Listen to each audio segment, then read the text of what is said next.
Hello बच्चों, यहाँ प्रश्न है कि त्रिभुज ए बी सी में ए सी 60 डिग्री दिया है तो सिद्ध कीजिए बी सी का वर्ग बराबर ए बी का वर्ग जोड़ ए सी का वर्ग ऋण में ए बी गुना ए सी। तो अगर मैं इस प्रश्न का मुख्य अवधारणा लिखूं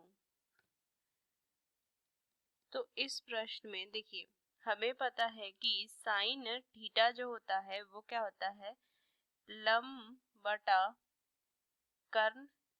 और उस तरीके से अगर मैं cos थीटा लिखूं तो ये कितना हो जाएगा, आधार बटा कर्ण। ये चीज हमें ध्यान रखनी है और एक पाइथागोरस प्रमेय हम लगाएंगे इस प्रश्न में, जो कि होता है कर्ण का वर्ग बराबर लंब का वर्ग जोड़ में आधार का वर्ग। तो चलिए इस प्रश्न को हल करते हैं। तो सबसे पहले अगर मैं एक त्रिभुज इधर बना लूं तो ये हो जाएगा ए बी सी, और यहाँ से अगर मैं देखूं तो यहाँ से हम रचना करेंगे सी, हम क्या करेंगे सी डी जो है वो लंबवत ए बी पे खींचेंगे, ये खींचेंगे यहाँ से, ये सी डी क्या हो जाएगा, लंबवत होगा।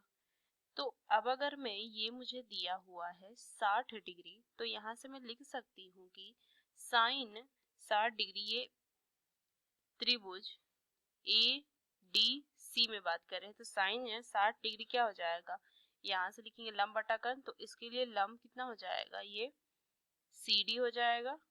और यहाँ से अगर मैं देखूं ए सी हो जाएगा। तो देखिए यहाँ से अगर मैं लिखूं कि साइन 60 का मान कितना होता है, वर्गमूल 3/2, तो ये लिख सकते हैं।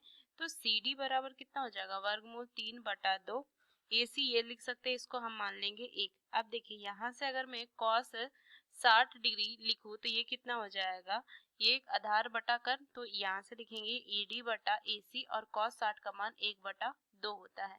तो यहाँ से मैं लिखूंगी कि ए डी का मान जो हो जाएगा 1/2 ए सी हो जाएगा, इसको मैं 2 मान लूंगी। अब मैं यहाँ से क्या लिखूंगी कि त्रिभुज बी सी डी में पाइथागोरस प्रमेय लगाएंगे तो लिख सकती हूँ बी सी का वर्ग बराबर सी डी का वर्ग जोड़ में बी डी का वर्ग, क्योंकि बी सी क्या हो जाएगा, कर्ण हो जाएगा। तो यहाँ से लिखेंगे सी डी का वर्ग, बी डी को मैं क्या लिख सकती हूँ, ए बी माइनस में ए डी लिख सकती हूँ मैं।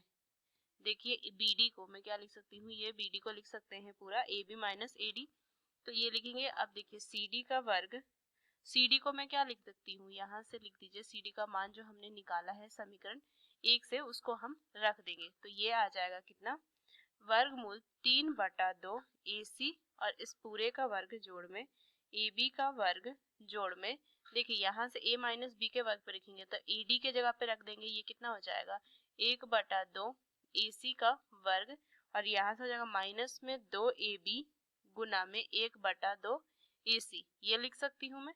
तो कितना हो जाएगा, देखिए यहाँ से मान हो जाएगा 3/4 ए सी का वर्ग जोड़ में ए बी का वर्ग जोड़ में, ये कितना हो जाएगा ए सी का वर्ग बटा में 4, माइनस में आ जाएगा ए बी गुना में ए सी।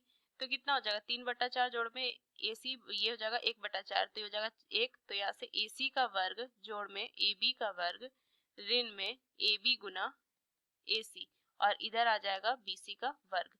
तो यही हमें सिद्ध करना था, ए सी का वर्ग जोड़ में ए बी का वर्ग ऋण में ए बी गुना ए सी। तो इस मुख्य अवधारणा का इस्तेमाल करके हमने इस प्रश्न को हल किया। आशा करते हैं प्रश्न आपको समझ में आया। धन्यवाद।